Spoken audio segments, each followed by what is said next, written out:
ko smo starši, si želimo, da je naš otrok vedno zdrav. Kako pa se soočamo z boleznijo, ko zboli naš otrok, recimo za multiplo sklerozo, ne glede na to, koliko je star, je to res otrok še, a je mladostnik, a je odrasel otrok, kako njegovo obnašanje toleriramo, mu oproščamo, kako se do njega obnašati, kaj naredimo? Ja, nasplošno bi nekako rekli, da ta naloga staršev v odnosu do otroka je spodbujati njegovo avtonomijo, njegovo samostojnost, neodvisnost. Ne? In ta avtonomija je zelo prizadeta za boleznijo. Ne? To, kar vidimo, je včasih človek gre zelo nazaj. Ne? Ta človek je obolel za multiplo sklerozo in spet potrebuje več nege, več pomoči staršev, postane spet odvisen. Ne? Še posebej, kadar se ta bolezen zgodi v tistih letih, ko bi se otrok dejansko mogel povsem osamosvojiti pa zaživeti na svoje, ne? Ga v bistvu ustavi v tistem, kar je njegov, ko bi temu rekla, osnovni namen, ne? Da bi zapustil družino, si najdel partnerja in tako naprej. In ker je ta bolezen prisotna pri mlajših ljudeh, to večkrat ravno takrat vidimo. Ne? Tukaj mislim, da je pač pomembno, da starši skušajo najti čim več načinov, da podprejo samostojnost osebe. Ne?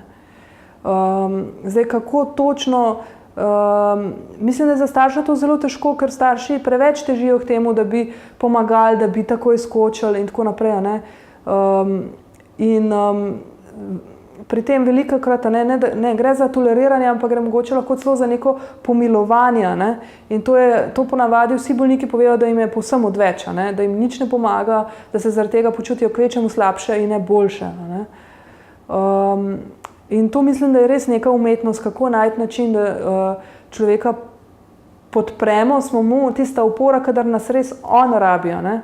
Da mu damo vedeti, da smo tam za njega, ne? Da ne vendarle pove, kdaj nas rabijo, ne? Hkrati pa, da najprej poskusi sama. Ne? Vse, kar še zmore sam, vse, kar zmore, ne? Da naredi sama. Tukaj pogosto nastanejo konflikti oseb za multiplo sklerozo z starši, ker jih starši nekako preveč počutijo se nekako zapostavljene, no? Da jih starši preveč obvladujejo in preveč narekajo stvari. Ne? Če jih pošljajo v trgovino, prinesejo nekaj drugega, ne? In tako naprej. Ne? Se pravi, da starši res poskušajo postaviti te meje sami do sebe, ne? In omogočati res neko samostojnost otrokom, mu pomagati do tam, kjer zmore, ostalo pa pustijo, da se še vedno človek odloča sam, tako kot bi se lahko odločil, če ne bi imel te bolezni, ne? Da ne dodajo še te dodatne otežitve v smislu tega, da postane oseba še bolj odvisna. Ne? Zdaj, točno, konkretno, kako to narediti, se pa velikokrat posvetujemo za starši v okviru psihoterapije. Ne?